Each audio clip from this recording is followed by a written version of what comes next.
welcome to this week's episode of BSME Talks. I'm Nalini Cook, I'm COO of BSME. Now, the Middle East has long been an exciting and rewarding destination for educators from all over the world. But as many of you will know, the landscape is ever evolving. There has been a degree of uncertainty in the region and shifting expectations from both candidates and students. Schools are having to think a little bit more strategically, perhaps now more than ever, about how they attract, recruit, and retain high quality staff. So, what does that reality look like on the ground right now?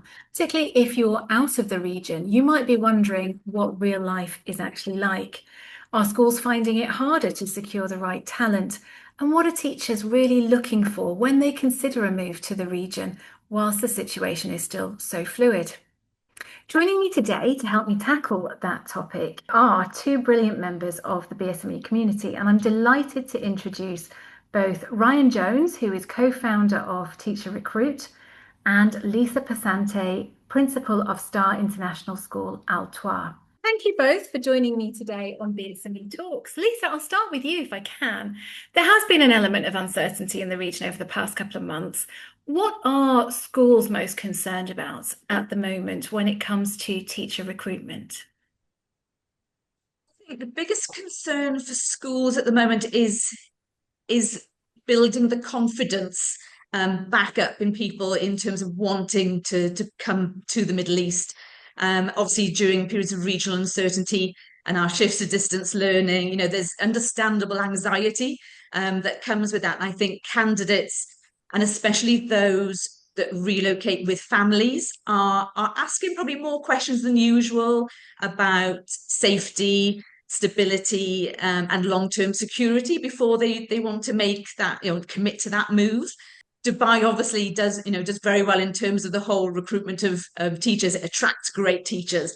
But I think now we're more focused on reassuring people that this is still a safe place, professionally rewarding, and everyone, schools are really supportive of candidates that are moving here.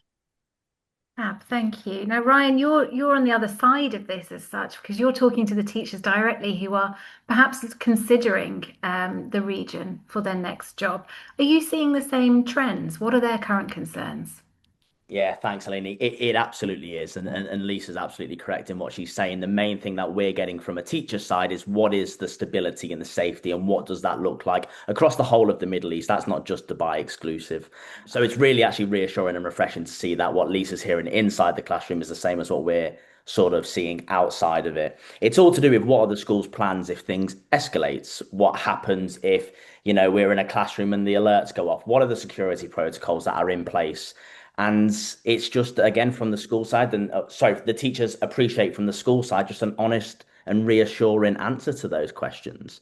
It's not so much of a panic from the teacher's side that we're finding. It's more just extra due diligence.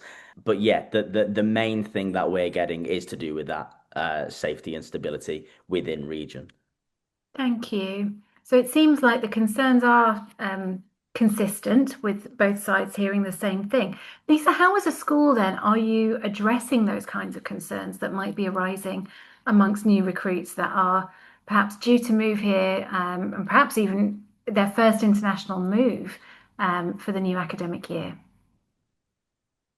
I think transparency is key. I think being really open with new staff about what life is really like here, how we operate, the systems that we have in place to support staff and families. We don't avoid the difficult conversations or pretend things are not happening. We just address them honestly. We explain how recent events have been managed by our school, by our group. In particular, the support that was given to all members of staff by all levels of, whether you're a senior leader. For me, I had calls every day with my regional team and my fellow principals that were just really supportive and supported us, in terms of moving forward and making decisions, really important decisions. Our staff community were given opportunities to join counselling sessions. They had calls with their phase leaders every day. And I think in many ways, those experiences actually strengthened the confidence because they demonstrated how organised and responsive the schools in Dubai were to the situation. But I think, regardless of the current situation, we always focus really heavily on that pastoral care of staff who are joining us, especially when they're new to a new country. Relocating internationally is a huge step for people. And I always say to staff when they come, we bring you out a lot earlier than the new term starts, because we want to make sure you are happy in your life. And everything is settled before you even begin to contemplate teaching students.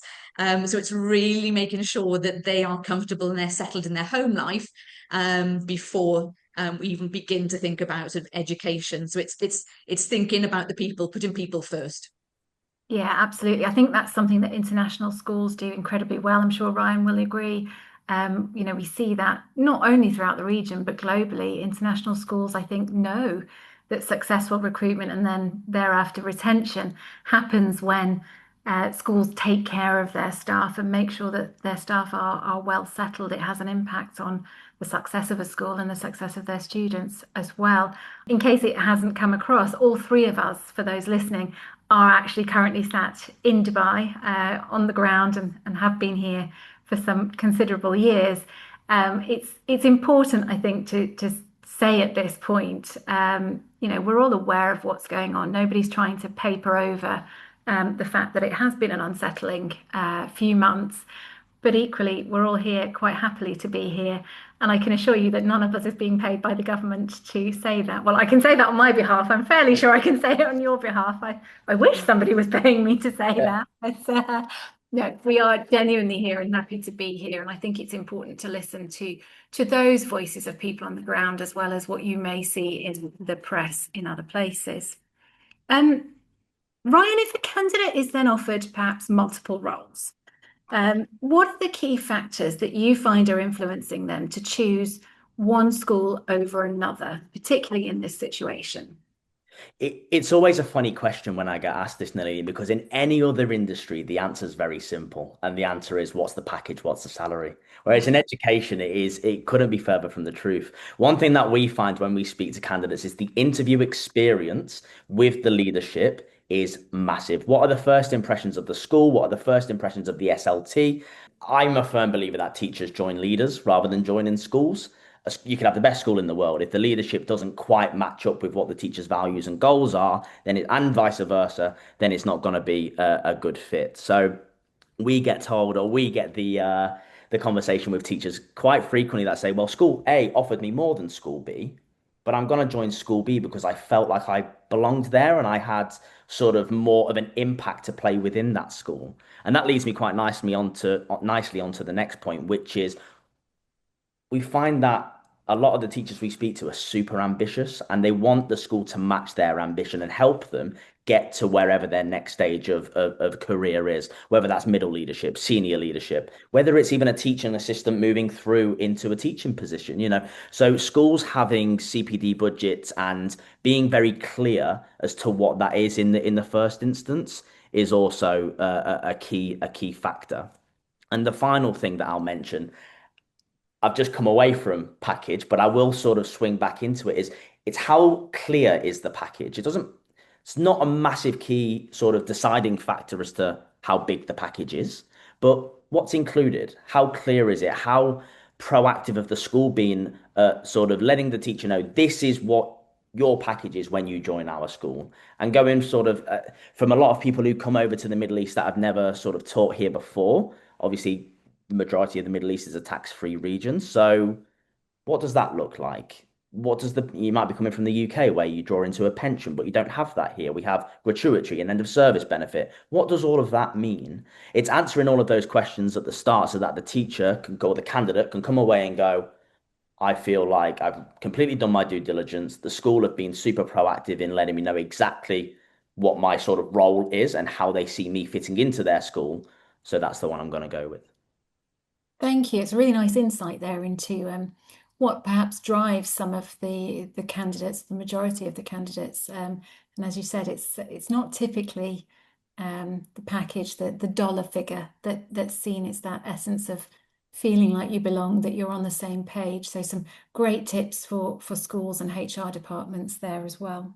Lisa, you've been a school leader in the region for some time now. What would you say are some of the more common myths that you have to dispel to those who've perhaps never been to the region but are considering a move out here?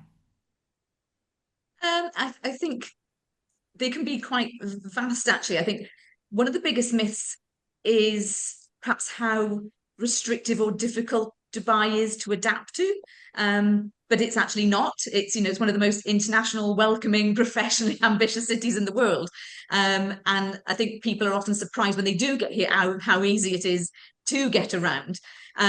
Saying that at the same time, one of the things I always do when we attend our recruitment fairs back in the UK is I speak to the staff about how they probably shouldn't expect to live on the palm straight away. That a little bit like Ryan was saying in terms of salaries and packages, we're not all earning mega dollars out here, and we still have to think about a little bit like the UK in terms of how to manage your salary and your budget on a monthly basis. But the other thing we do get across is how beneficial it is to be out here, and how you can get your salary to stretch that little bit more, as long as you're careful with it. I think another misconception, and not just here in Dubai, but I think sometimes in generally sort of at international schools, people's perception is that it's easier to work in an international school than it might have been, particularly if we've come from the UK, for example. And I think the reality is opposite. I think we've got high expectations, strong accountability. It is fast paced. You work hard, but as Ryan was saying, you also have incredible opportunities for professional growth and leadership development, probably more than you would do if you were back in the UK. It tends to happen that little bit quicker when you are international. I think people might assume, you were talking earlier about the in the Middle East there's this constant instability. I would say that the reality is that Dubai is still one of the safest cities in the world. It's got such a strong infrastructure, clear governance, excellent support systems. And I think that's been proven, as you mentioned, that we've been living and breathing this for a while now. And I think we've all adapted really well because of the directives that we've had and the support we've had from our governance here. Yeah, it's a really good point, and I think it can be challenging to understand, obviously, if you've not been through it. But I think most of us would say daily life is really impacted very little, if at all, in some cases. So we've been very lucky.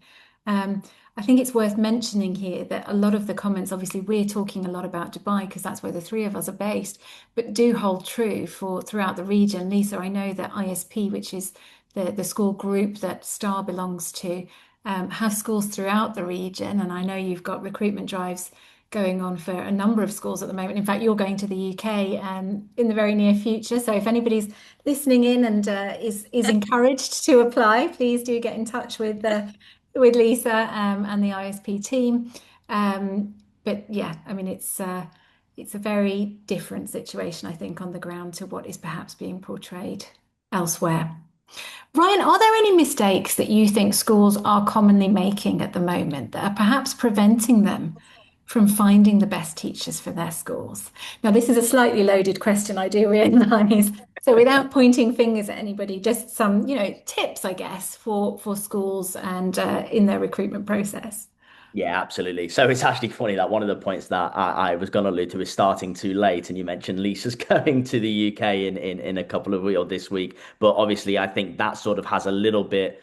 It doesn't really ring very true in the Middle East at the moment because of obviously the regional conflicts that have gone on. So we're finding with a lot of the schools that we worked with across the Middle East, they are still hiring right now, which sort of leads me to a point later about, if you're a teacher looking to make that move abroad and you're not really too sure whether it's the right or wrong time, now's a perfect opportunity to get that foot in the door, because there is a whole heap of vacancies now that probably wouldn't have been there should the regional conflict have not kicked off. But the main thing again, and sort of making it topical towards the regional context, is vague and evasive answers when it comes to what's actually going on here. And I know Lisa's alluded to this before, and she's absolutely right, where teachers will be able to, who have never been to the Middle East before, or may have worked internationally but not in the Middle East, will be able to see straight through answers of, it's perfectly fine here. even though we live here and it seems fine and we're living our day-to-day life. And I said, I feel quite bad for saying this, but it's been brilliant the last few weeks because there's been a ceasefire, there's been nothing really going on, but there's less traffic, everywhere's open, it's business as usual.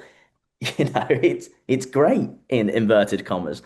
But honesty and reassurance of, again, like Lisa mentioned, this is what happened before, this is what we did in X scenario, Y scenario, and this is what will happen if this is what we do if it happens again. It's completely reassuring, and honesty wins that trust, and that's exactly what teachers are looking for.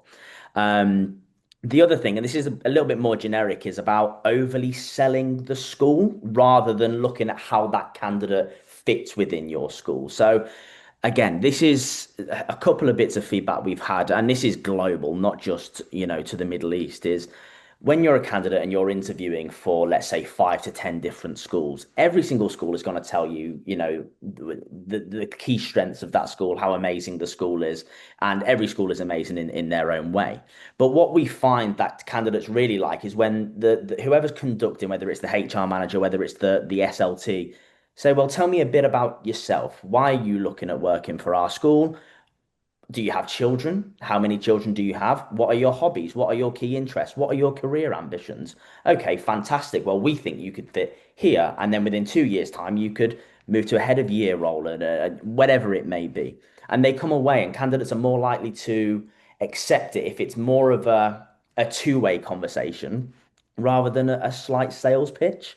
I feel like, in fairness, the majority of schools I speak to seem to have this tied down well.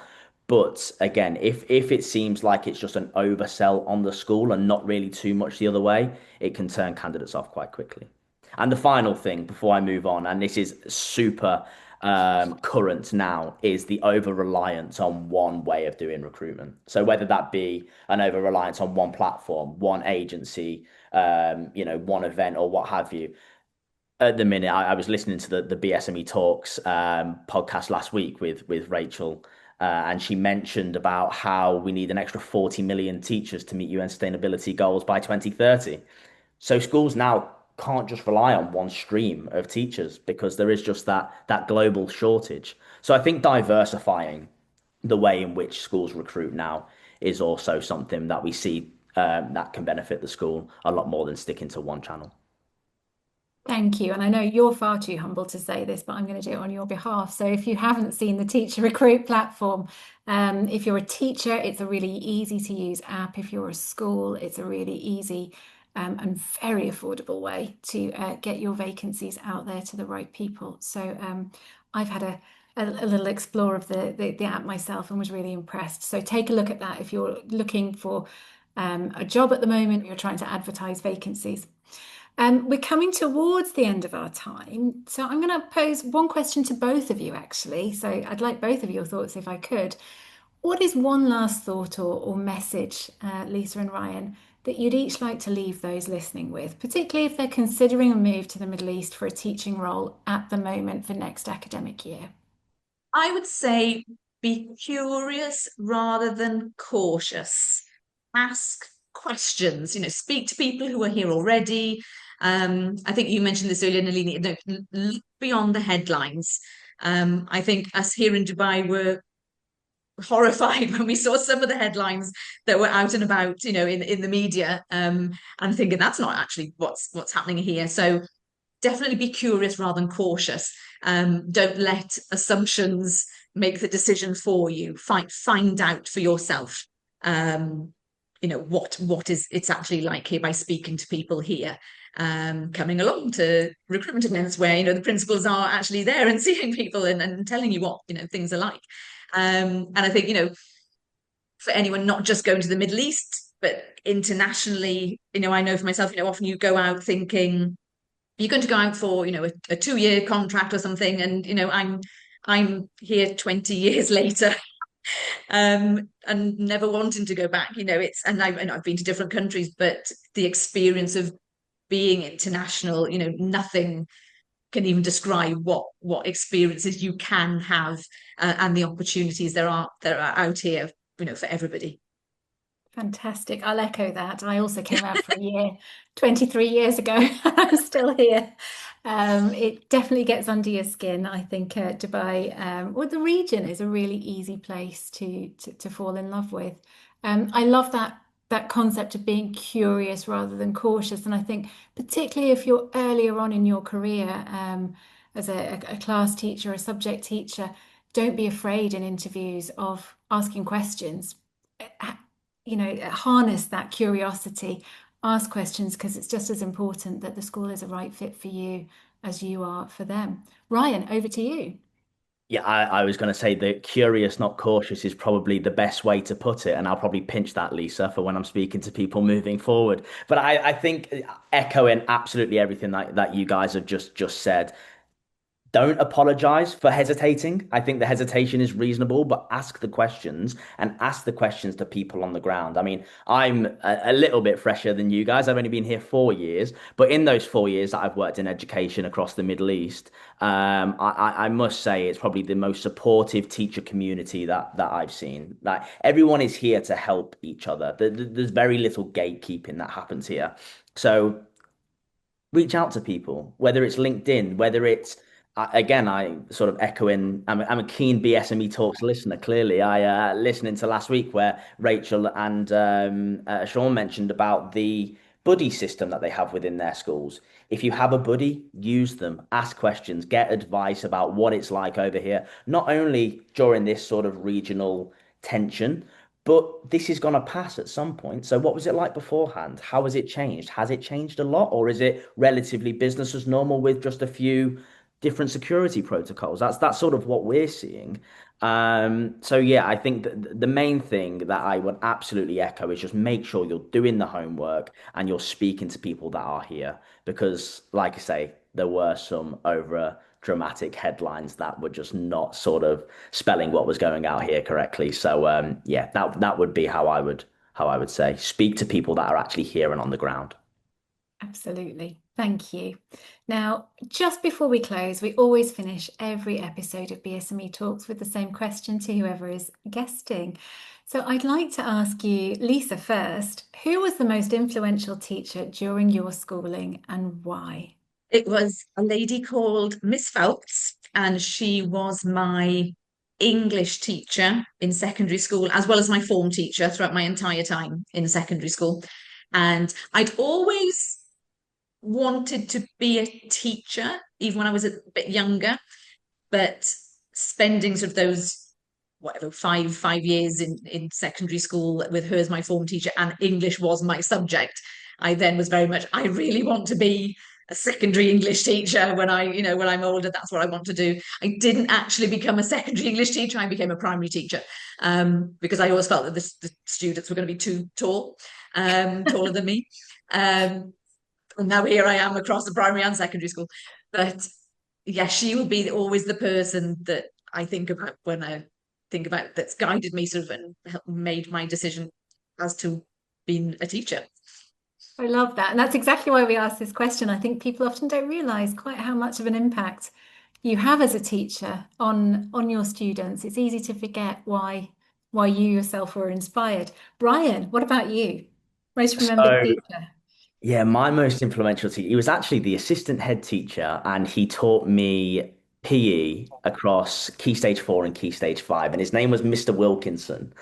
And he was one of these characters that was refreshingly honest, had a very, I say strict, but also engaging approach to teaching. He treated you as if you were an adult. So he would have no qualms in sitting there within the class and saying, if you're not here to learn and you're not here to apply yourself, there's the door. Go and take a free period. It matters not to me. And whether that was just the greatest bluff on earth or some reverse psychology that clearly worked, it made me really want to engage within his lessons. It taught me self-motivation in terms of I wanted to perform in his lessons so that whenever he reported back to whoever he reported to, he could come back and say, look at what I've done with this class. Look at um, how I'm getting them to achieve what they want to achieve. And he made you believe in yourself, not only just in PE, and he was also our football coach as well, but also outside the classroom and into maturing into young. I mean, I went to an all boys school, so into young men. And I mean, I left school 8 years ago, and we're still in contact now. Whenever I go back to the UK, I'll go and see him. We might go out for a drink or what have you. And yeah, he was probably the I had a lot of great teachers in school, but I always look back at him and go, he taught me a lot of values that not only benefited me academically, but also as a person. So yeah, Mr. Wilkinson, shout out to you if you're listening. That's lovely. Really nice to hear. So yeah, very, very nice notes to end on there. Thank you both so much for your time and for sharing such thoughtful and practical insights. It's been really useful. It's clear, obviously, that there are challenges in the current recruitment landscape, but also that there are real opportunities for schools to reflect, to adapt, and perhaps strengthen their approach, and lots of opportunities for teachers interested in the region. A reminder that resources on the BSME Response to Regional Tensions page on our website are continuously being updated. So please do check those if you are a school in the region. Feel free to get in touch with the BSME team if we can support you in any way. And I'll just add, if you are listening from a HR point of view, just to be aware that BSME is running a webinar series in June, from the 8th to the 11th of June, on school operations, and there will be a HR focus day. If you'd like to know more, please go to the BSME website at bsme.org.uk and check the professional learning page.